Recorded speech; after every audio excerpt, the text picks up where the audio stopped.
Hello friends, lunch box series day 3তে আপনাদের স্বাগত।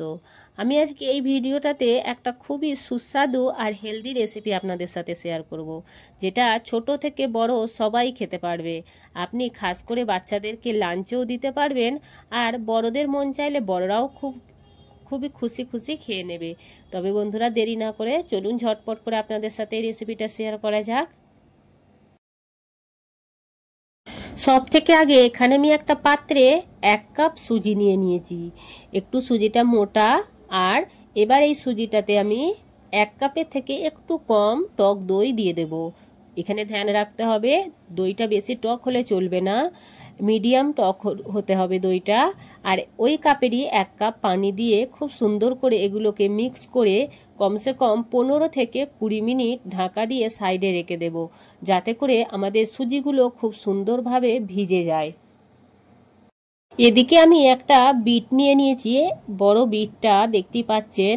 আর এই বিটটা আধখানা আমি ব্যবহার করব, সবটা নেব না, অর্ধেকটা নিয়ে ছিলে এইভাবে ছোট ছোট টুকরো করে কেটে নিয়ে একটা জারেতে আমি নিয়ে এটাকে খুব সুন্দর করে একদম একদম পেস্টের মতো বানিয়ে নেব, যেন কোনো গোটা গোটা না থাকে এতে, সেটা ধ্যান দিতে হবে। একদম পেস্ট হয়ে যেতে হবে। একটুখানি পানি দিয়ে নিলাম, দিয়ে পেস্ট বানিয়ে নেব।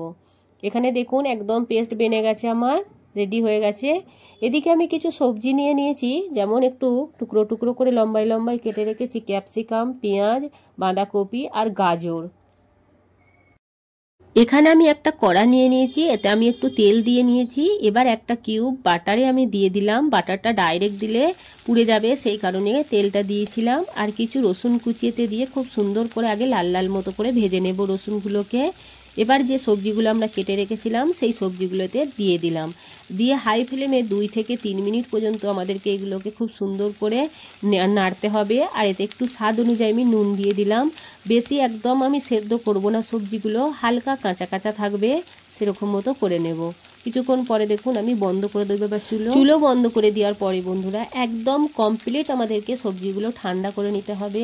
এখানে ঠান্ডা সবজি ব্যবহার করতে হবে, গরম থাকলে চলবে না। 15 থেকে 20 মিনিট পরে বন্ধুরা দেখুন সুজিগুলো একদম ফুলে গেছে। এবার এতে একটু স্বাদ অনুযায়ী নুন দিয়ে খুব সুন্দর করে মিক্স করে নেব। এগুলোকে একটা জারে নিয়ে, মিক্সার জারে নিয়ে নেব। নিয়ে এগুলোকে খুব সুন্দরভাবে পেস্ট করে নিতে হবে, একদম পেস্ট হতে হবে। যদি আপনাদের এখানে টাইট মনে হয়, একটু পানি দিয়ে পেস্টটা বানাতে হবে, হালকা একটু পানি দিতে হবে। এখানে আমি পানি দেব না, এই রকমই আমি পেস্ট বানিয়ে নেব।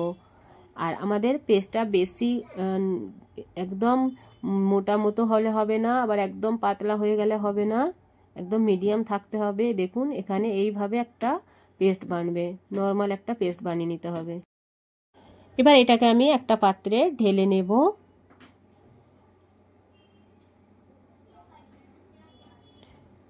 এই ধরনের, যদি মোটা আপনাদের মনে হয় যে পুরো গাঢ় হয়ে আছে পেস্টটা, তাহলে একটু পানি দেবেন। এখানে যে আমরা বিটটা যে পেস্ট করে রেখেছিলাম তাতে আমি 3 চামচ মতো এখান থেকে সুজি নিয়ে মিক্স করে নেব। দেখুন কালারটা কত সুন্দর লাগছে। তবেই আমাদের যে রেসিপিটা বানাবো সেটা কালারফুল দেখতে লাগবে, খেতেও খুবই বন্ধুরা ভালো। এটা এবার আমি একটা পাইপিং ব্যাগে ভরে নেব। যদি আপনাদের কাছে পাইপিং ব্যাগ না থাকে, দুধের যে চিকগুলো আসে ওগুলোও ব্যবহার করতে পারেন। এবার আমি পাইপিং ব্যাগে ভরে অল্প একটুখানি কাট করে নেব। এদিকে আমি একটা ননস্টিক তাওয়া নিয়ে নিয়েছি। এই তাওয়াতে অল্প 1 চামচের থেকেও কম, দেখতেই পাচ্ছেন, তেল লাগিয়ে নিচ্ছি। আর একদম হালকা আঁচে আমাদের রাখতে হবে, আর জোরে আঁচ দিলে হবে না। এবার এইভাবে যে আমি বিট দিয়ে যে পেস্টটা বানিয়েছিলাম ওটা দিয়ে এইভাবে গোল গোল করে একটা ডিজাইন মতো প্রথমে বানিয়ে নেব। 5 সেকেন্ড পরেই দেখবেন যে হয়ে গেছে। যখনই হয়ে যাবে তো এবার আমি যে সাদা যে ব্যাটারটা রেখেছিলাম এইভাবে দিয়ে মধ্যিখানটা দিয়ে গোল গোল ঘুরালে একদম ডোসার মতো বেনে যাবে দেখবেন। তো এইভাবে অল্প আমি দিয়ে বানিয়ে নিলাম। এবার আমি উল্টে দিলাম, একদিকটা হয়ে গেছে, আরও একদিকটা উল্টে নিলাম, এদিকটা হয়ে গেছে, তুলে নেব। আরও একটা আমি করে দেখাচ্ছি, এইভাবে গোল গোল করে আগে দিয়ে নেব। এটা 2 থেকে 3 সেকেন্ড কি 4 সেকেন্ড খুব জোর লাগবে এটা হতে। এটা যখন হয়ে যাবে দিয়ে সঙ্গে সঙ্গে দেবো না ব্যাটারটা, সাদা ব্যাটারটা একটুখানি পরে এটা দিতে হবে। এইভাবে দিয়ে গোল গোল করে ঘোরালি একবারে শেপ চলে আসবে খুব সুন্দর, আর এত নরম এগুলো বানবে। একদিকটা হয়ে গেলে উল্টে দিয়ে এইভাবে সবকটা আমি রুটি মতো করে নেব।